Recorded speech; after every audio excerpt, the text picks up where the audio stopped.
sur Autour du bien-être. Je suis Emmeline et cela fait plus de 15 ans que j'évolue dans le monde du bien-être et du spa. Autour du bien-être est une invitation à explorer cet univers à travers des rencontres, mes expériences et des rituels venus d'ailleurs. Bonne écoute! Bonjour à toutes et à tous, nous nous retrouvons pour un épisode en solo cette fois sur le thème « Ces massages surprenants que j'ai découverts autour du monde ». Alors pour celles et ceux qui découvrent le podcast, j'ai fait un tour du monde en 2023 et j'en ai bien sûr profité pour découvrir et tester des massages et des soins dans les différents pays que j'ai visités. Aujourd'hui, j'ai envie de vous partager 4 de ces découvertes, parfois insolites, d'autres surprenantes, en tout cas très différentes de celles que l'on peut voir en France. Alors je tiens à préciser que je ne suis pas une experte sur tous les sujets, je ne connais pas, tous les tenants, les aboutissants, mais je vous partage ce que moi j'ai pu découvrir lors de mes voyages et ce que l'on m'a transmis. Donc, en passant par la Thaïlande, Taïwan et Mexique, dans cet épisode, je vous emmène avec moi là où le massage devient bien plus qu'un soin. Et on commence à Chiang Mai, qui est une ville au nord de la Thaïlande, dans un centre de massage. Ce lieu était très particulier puisqu'il forme et emploie des femmes qui sortent de prison pour leur permettre de se réinsérer dans la société. Pour l'histoire, c'est une ancienne directrice de prison qui a décidé de donner des formations en massage thaïlandais aux prisonnières non violentes pour aider les femmes à obtenir une certification de masseuse professionnelle. Faut savoir que le massage thaïlandais est d'une grande importance pour les traditions et l'histoire du pays. C'est d'ailleurs pour cette raison qu'il figure sur la liste du patrimoine immatériel de l'UNESCO depuis quelques années. En Thaïlande, les praticiens du massage sont considérés comme des guérisseurs et c'est la raison pour laquelle les certifications sont encore régulées par le ministère de la Santé publique thaïlandais. Donc, j'ai découvert le centre Lila Thai Massage, un lieu qui n'est pas seulement un spa, mais une initiative sociale créée pour aider les femmes anciennement détenues à se réinsérer dans la société après leur peine. Donc ces femmes, elles suivent une formation professionnelle, donc certifiée d'environ 180 heures, couplée à une pratique de minimum 2 années en massage traditionnel donc thaïlandais. Elles se forment la journée en fait directement avec des clients locaux ou touristes dans un lieu où on peut boire un verre, se restaurer ou se faire masser tout en étant accompagnées d'une gardienne de prison. Et une fois qu'elles sont formées, elles peuvent travailler comme thérapeutes, acquérir un emploi stable et une indépendance financière. Ce que j'ai vécu là-bas, c'était vraiment une super expérience digne d'un spa haut de gamme. Ça commence par plein de détails, le questionnaire, ensuite un bain de pieds presque rituel avec des bassins intégrés au sol qui invitent vraiment à se détendre. Puis on a le choix de l'huile, on a une praticienne qui est très professionnelle, et jusqu'à la fin, on a tout un parcours client avec, un oshibori chaud, une boisson, des petits cadeaux aussi, donc chaque détail est vraiment, pensé pour que ce moment soit, très agréable. Et c'est vrai que ce qui rend cette expérience unique, c'est, aussi la dimension humaine, en fait, derrière chaque geste. On sait que chaque soin contribue à offrir une vraie seconde chance à ces femmes, à leur permettre de reconstruire leur vie, avec dignité et compétence. Ça montre aussi que le massage peut être bien plus qu'un soin, il peut devenir un outil de reconstruction, quelque part. En tout cas, j'ai adoré pouvoir, découvrir ça et la possibilité qu'offre ce pays à ces femmes. Et je remercie au passage, Raymond, praticien et enseignant en massage thaïlandais, qui avait posté sur les réseaux à ce sujet et qui m'a permis de découvrir, cela. D'ailleurs, j'aurai certainement le plaisir prochainement de l'interviewer, et de vous partager son parcours. J'ai maintenant 2 découvertes surprenantes à vous partager et elles se trouvent à Taïwan, une île fascinante où le massage est aussi traditionnellement ancré. J'étais dans une gare de métro à Taipei, donc c'est la capitale, de Taïwan, et sur le chemin, donc dans les sous-sols, plein de personnes étaient en train de se faire masser, il y avait, je sais pas, une trentaine de tables de massage. Les gens faisaient la queue et je regarde, d'un peu plus près et je vois qu'en fait, ce sont tous des praticiens non-voyants. D'ailleurs, j'ai mis quelques photos sur Instagram, sur toutes ces pratiques pas d'une excellente qualité, parce que ça a été pris un petit moment, mais vous pouvez voir ça dans le post aussi. En tout cas, on sent tout de suite que c'est une pratique qui est ancrée dans l'histoire et la culture, taïwanaise, alors j'ai voulu en savoir un petit peu plus. À Taïwan, la pratique du massage par des personnes aveugles ou malvoyantes, a une histoire très intéressante. Elle remonte à l'époque, coloniale, japonaise, lorsqu'ils croyaient que les praticiens non-voyants avaient un sens du toucher particulièrement développé. L'argument était que, en l'absence de la vue, les autres sens et surtout le toucher deviennent plus affinés, ce qui rendait, ces praticiens particulièrement, efficaces pour le massage thérapeutique. Depuis ça, la plupart des masseurs étaient non-voyants. C'est devenu une vraie place, en fait, dans la société, un métier reconnu avec des professionnels formés, ayant une grande maîtrise du toucher.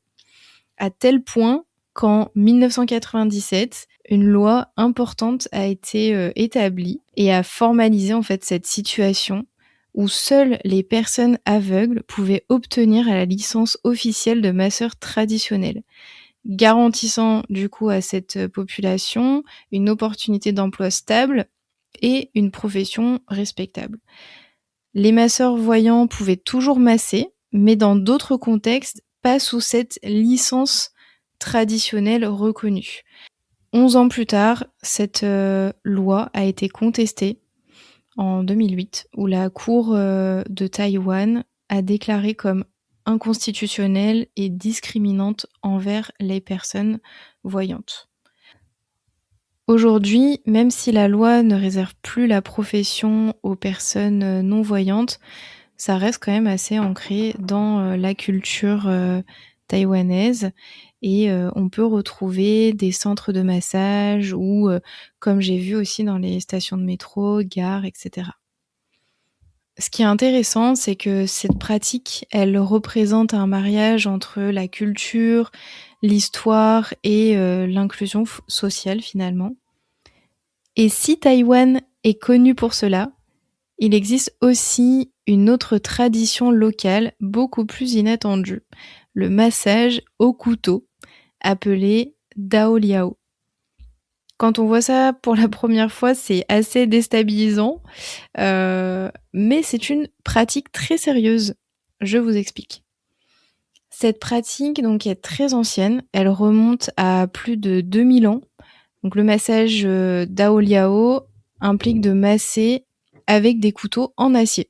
Ils sont utilisés comme un outil vibratoire en fait pour stimuler les méridiens, parce que dans la médecine chinoise, on considère que le corps est traversé par des flux d'énergie et les couteaux sont utilisés comme une extension des mains pour travailler en profondeur sur les tissus et sur ces lignes énergétiques. Bien sûr, les couteaux ne coupent pas et quand je disais que c'était, assez sérieux, j'ai lu aussi que dans certaines écoles, les outils sont transmis dans le cadre d'une cérémonie et même certains, praticiens doivent avoir une hygiène de vie particulière, parfois végétarienne.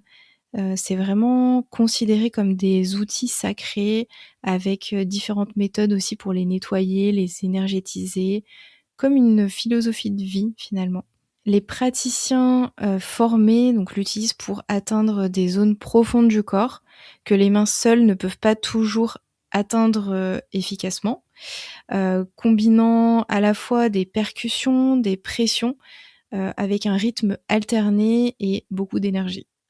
En général, ils mettent une serviette donc sur le corps au préalable et ils le font même sur la tête, pour stimuler la circulation, libérer les tensions et rééquilibrer l'énergie du corps. Alors honnêtement, je n'ai pas souhaité tester parce que mon conjoint était passé, avant moi et son retour n'était pas très positif. Il a trouvé la pratique, trop profonde, voire douloureuse. Peut-être qu'on n'était simplement pas tombés, sur la bonne personne. Mais en tout cas, cette expérience reste super intéressante à découvrir et à comprendre. Malgré l'apparence un peu étonnante de, cet outil, la pratique est largement respectée et intégrée dans le paysage, du bien-être taïwanais. Après toutes ces découvertes étonnantes en Asie, je vous ai gardé peut-être le plus insolite, pour la fin. Et nous partons au Mexique, dans la péninsule du Yucatan. Là-bas, j'ai aperçu une autre pratique, liée à la médecine traditionnelle et à des croyances anciennes, qui m'a particulièrement intriguée. Donc, ce jour-là, c'était, notre premier pays du tour du monde et j'explorais les pratiques locales un peu spontanément. Je suis rentrée dans ce qui ressemblait à un centre de massage. Donc il s'agissait en fait d'un centre de médecine traditionnelle qui mêle, savoir indigène, herboristerie, rituel et spiritualité. Je suis rentrée, j'ai demandé des renseignements et j'ai vu, écrit, donc en espagnol, Colmillo de Cascabel. J'ai demandé ce que c'était et le praticien en fait, est parti et est revenu, vous verrez dans la photo, sur Instagram, avec un petit pot et quelque chose à l'intérieur qui ressemblait, à une griffe. Et du coup, on a échangé avec le traducteur et il m'a expliqué en fait, que c'était un croc de serpent à sonnette utilisé dans, les soins traditionnels, qu'il faisait. Il m'a dit que selon la tradition, on trempe en fait ce croc de serpent dans une préparation de plantes, médicinales, puis on l'utilise pour venir piquer certaines zones spécifiques du corps, ce qu'ils considèrent comme des points, d'énergie pour stimuler, libérer ou rééquilibrer quelque chose au-delà du corps physique. Cette pratique, elle fait partie d'un système de guérison holistique où l'esprit, le corps et l'énergie sont liés et où le praticien, que l'on appelle des guérisseurs ou des guérisseuses, combine des plantes, des rituels, des prières, ou des outils symboliques, pour accompagner le soin. Ici, la maladie ou le déséquilibre n'est pas seulement vu comme un désordre physique, mais aussi comme un déséquilibre spirituel ou énergétique. Et le rôle du guérisseur est de travailler sur ces multiples dimensions, physiques, émotionnelles et spirituelles. Dans certaines parties de la péninsule du Yucatan, j'ai pas fait les autres parties du Mexique, donc je pourrais pas vous dire. Mais ces pratiques sont encore, assez vivantes aujourd'hui auprès des communautés qui continuent à faire vivre ces traditions ancestrales issues des Mayas. C'est vrai que le croc de serpent peut paraître étrange au premier abord, mais en fait, il s'inscrit dans une vision où, le corps humain et la nature, en fait, ne sont pas séparés, mais connectés.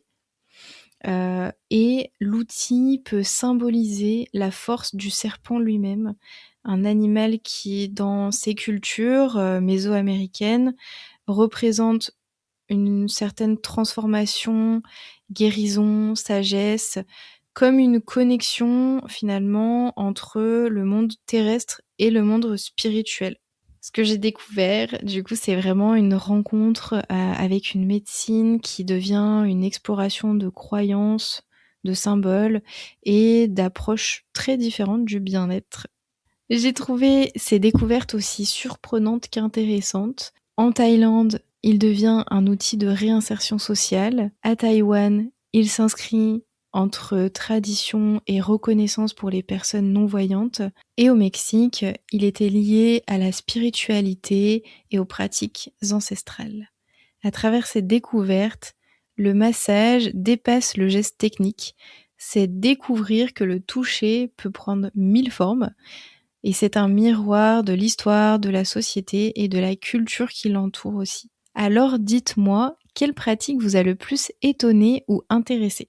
Merci de votre écoute et si l'épisode vous a plu, je vous invite à le partager, à laisser une note et un commentaire pour faire découvrir le podcast. Et pour en découvrir plus ou échanger, retrouvez-moi sur Instagram ou LinkedIn à Emmeline Serre. À très vite autour du bien-être.